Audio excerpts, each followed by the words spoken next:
It was the season of spring. Everywhere the air was filled with the fragrance of blooming flowers, the sparkle of new leaves, and the hum of gentle breezes.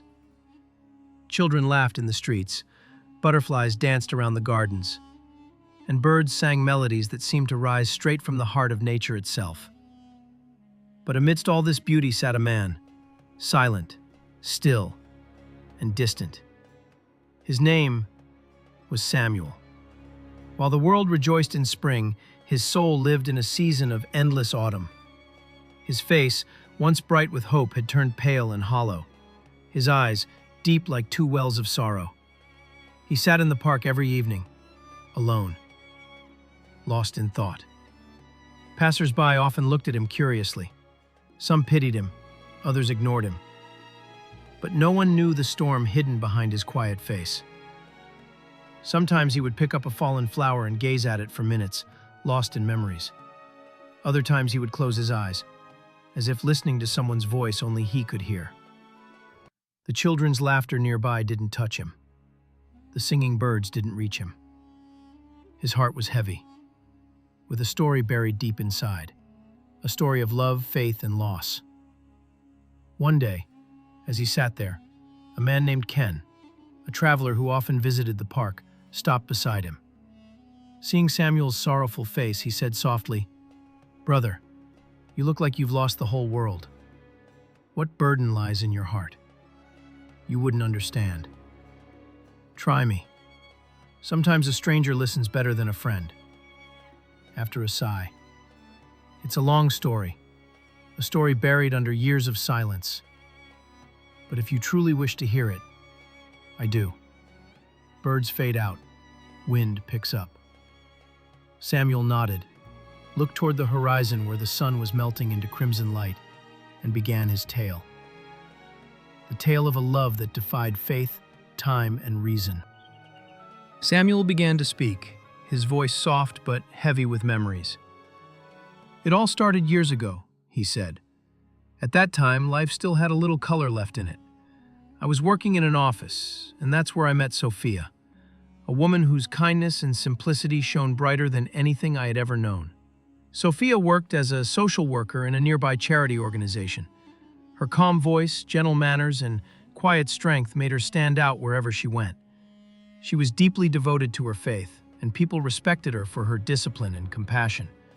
In the beginning, Samuel never imagined what this friendship would become. He respected her as a kind, dedicated woman, someone pure and untouchable. But as time passed, his admiration slowly turned into something deeper. It wasn't the kind of love that burns like a fire and fades quickly. It was the kind that quietly takes root and grows until it fills your whole being. He started noticing little things, how her eyes smiled when she talked, how her hands moved when she helped others, how her laughter echoed softly like music. Samuel didn't want to admit it, but he was falling in love.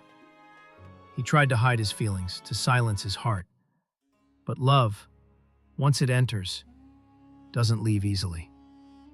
It doesn't knock, and it doesn't wait for permission. It simply lives inside you. Soon, he could think of nothing else. Sophia's presence followed him everywhere, in his thoughts, in his dreams, even in his prayers. One day, when he went to drop Sophia off at her house, he suddenly stopped the car. "Listen, Sophia, I've fallen in love with you. Before I explain or listen to anything, I want to tell you that the first and last happiness of my life is with you. I love you, and I want to marry you." His sudden confession stunned her. Her face turned pale, her eyes widened, and sweat shimmered on her forehead. She leaned against the wall for support, her hands trembling behind her. Both stood there in heavy silence, the air thick with something that felt sacred and forbidden. Finally, Sophia spoke, her voice shaking. "I already knew this would happen. I felt it too. And yes, I've started loving you. But what have we done, Samuel? Oh my God, what have we done? What a storm have we called upon ourselves. Sophia, we can start a new life together. We'll build our own world, a place free from all differences. We'll take a new path, one of peace and happiness. I'll accept whatever you say. I'll forget the past. We'll share our joys and sorrows. We'll walk side by side." She shook her head, tears in her eyes. "No, no. There should be no love between us." "But why, Sophia? Why? Don't you know? My mother, my father, we are all religious people. We cannot cross the boundaries of faith. I am a nun, Samuel. I am not allowed to love or marry. But you too have the right to happiness. You don't understand. A marriage without the blessing of the church is not a marriage in my eyes. Such a union would bring only misfortune. Society will call it a sin. For God's sake, understand, we cannot be one. Our beliefs are different. I have no right to love you. Only a marriage that takes place before God and church is pure. That is the source of peace and joy." Samuel realized then that her faith was stronger than his words. He turned away in despair. She looked at him through her tears. "Why do we want to hurt each other, Samuel? For God's sake, don't meet me again. Forget me. Bury my memories if you can. Go away from here. Never see me again. I can't promise you, but I'll try not to see you again." And with tears streaming down his face, he walked away. Thus, two strong hearts parted, bound by love, but divided by faith. They had denied love with their words, but love had already taken root in their souls. Even though they had parted, neither Samuel nor Sophia could escape the storm that love had left behind. Every silence carried the echo of each other's voice. Every prayer, every night, bore the shadow of longing. Samuel tried to drown himself in work, but his thoughts refused to obey. He found himself wandering the streets late at night, heart heavy, mind restless. The world felt meaningless without her. Sophia, meanwhile, wrapped herself in devotion and discipline, yet beneath that calm, a war raged quietly inside her. She longed to see him, to ask why he had gone, to ask why he had given up so easily. Her faith told her to forget, but her heart kept whispering his name. One evening, unable to fight herself any longer, she took a taxi and went to Samuel's flat. The door was half open. Inside, chaos. Clothes scattered, dust gathering everywhere, dishes unwashed. It didn't look like a home anymore. It looked like a forgotten place. She stepped in and froze. A faint groan of pain echoed from inside. Her heart skipped. "Samuel!" she screamed, rushing toward him. "Open your eyes, Samuel!"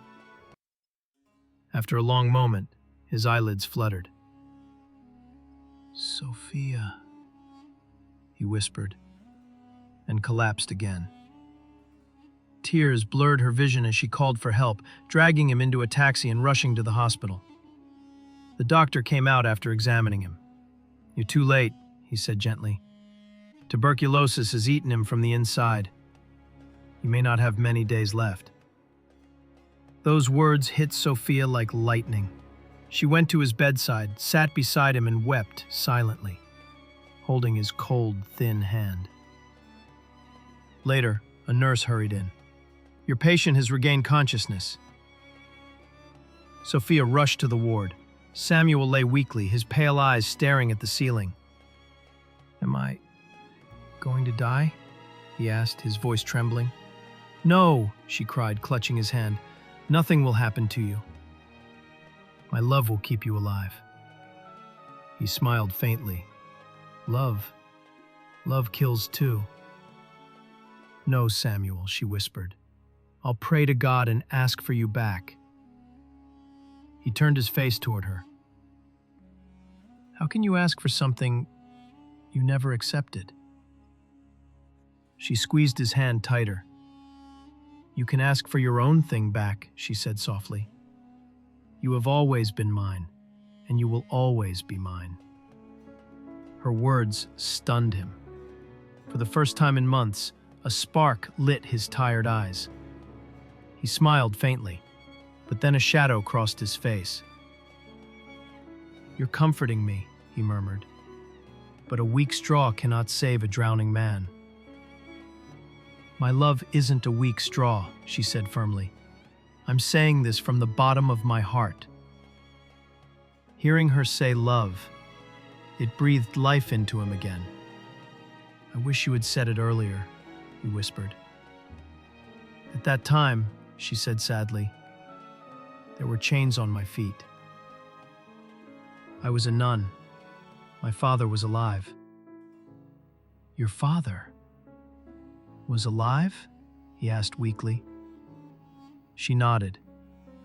"He passed away last month. Now my younger sister has taken my place at home. And my mother? She's very ill. Paralyzed." He looked at her in disbelief. "So, you're not a nun anymore?" "No," she said firmly. "I've given up everything." "And your beliefs?" "There is no greater belief than love," she whispered. He sighed. "You're too late, Sophia." "Nothing is too late," she said softly. "Look at you. You've already begun to recover." He smiled faintly. "The lamp flickers before it goes out." Tears streamed down her cheeks. "I won't let this lamp go out. I won't let my love turn to dust." Her conviction silenced him. For a long moment, he just looked at her, breathing in the sound of her voice. Days passed. Sophia visited him every day, talking, comforting, praying. Slowly, miraculously, Samuel began to heal. The doctors were astonished. Science couldn't explain it. But Sophia knew the truth. It was love, only love, that had brought him back from the edge of death. Soft, reflective, filled with emotion, slight pauses for a dramatic effect. The power of love had silenced every claim of science. The dying soul had found strength in love. And Samuel fully recovered. Evening shadows spread across the sky. People were returning to their homes while we sat quietly on the same bench. My eyes were fixed on Ken, who seemed lost in deep thought. "So, what happened at the end of this story?" I finally asked. He sighed, his voice soft but heavy. "It's true. Love is like the scent of musk. Its fragrance always rises, no matter how deeply buried. But there are enemies of love. People who live in gardens of hatred, cold and empty inside. They speak of love, yet their hearts are dead. Such people can never bear to see anyone truly happy." My curiosity grew. "Then what happened?" Ken gave a bitter smile. "What happens to love is sometimes miraculous. A dying man returned to life. Sophia was overjoyed. Both were ready to get married. She had left her duties as a nun, and Samuel had gone to meet her mother. Two souls finally united in one dream. But when love rises, hatred awakens." He paused, eyes glistening with unshed tears. Her relatives, her so-called guardians of faith, they couldn't stand it. They whispered, they threatened, they tried to stop her. But Sophia, she didn't care. When she was a nun, she was loyal to her vows, and now, free, she was loyal to her heart. She loved deeply, and those who love deeply also face deep hatred. Ken looked down at his hands, voice heavy. Those self-proclaimed guardians came to her sick mother's house one night. Not to speak, but to threaten. But Sophia stood her ground. Her mother, weak and bedridden, tried to stop her. But Sophia's love was stronger than fear. The wedding was set. They were to be married the next morning. There was joy in their hearts, their long-held dreams finally taking shape. I smiled faintly. At least love would win once. Ken shook his head, sadness etched on his face. Love always wins, but sometimes it wins through pain. He took a deep breath, voice trembling as he continued. That night, while everyone slept, a few hateful men broke into Sophia's home. Their purpose? To frighten her, to stop her from marrying Samuel. But people like Sophia, they love fiercely, and they die the same way. She didn't give up, she resisted, and they killed her. My heart sank. What? Yes, he whispered, voice barely audible. They murdered her in the darkness of night, in front of her sick mother and younger sister. When her mother saw her daughter's lifeless body, she couldn't bear it. Her heart stopped then and there. Both, mother and daughter, died together. In the morning, Sophia was supposed to wear her white wedding dress, but instead, they were wrapped in white shrouds. I shivered. And Samuel? Ken's eyes filled with tears. I thought you'd already realized who the old man was. A sudden understanding struck me like lightning. Oh my God, you mean… Yes, Ken said, nodding. That old man you met? That was Samuel. He paused, voice breaking. When dreams shatter, people shatter too. Samuel became a living corpse. He buried Sophia and his dreams side by side. Her younger sister Maria had no one left. Samuel took her away from that heartless, love-hating town, a place that could hate, but could never understand love. I swallowed hard. And where did they go? Ken gave a sad smile. You're still asking where? Haven't you seen him already? I stared blankly. That old man, Samuel. Yes, he said, and the girl with him. That's Maria, Sophia's sister. There's no relation between them that anyone can question. Samuel treats her like his own sister. She has now become a nun. Every spring she comes here to lay flowers on Sophia's grave. Ken stood up quietly, his voice trembling as he turned away, perhaps to hide his tears. The evening breeze whispered through the trees, carrying the faint scent of flowers, the same kind Sophia had loved. And somewhere beneath the earth, love slept, not defeated, but buried.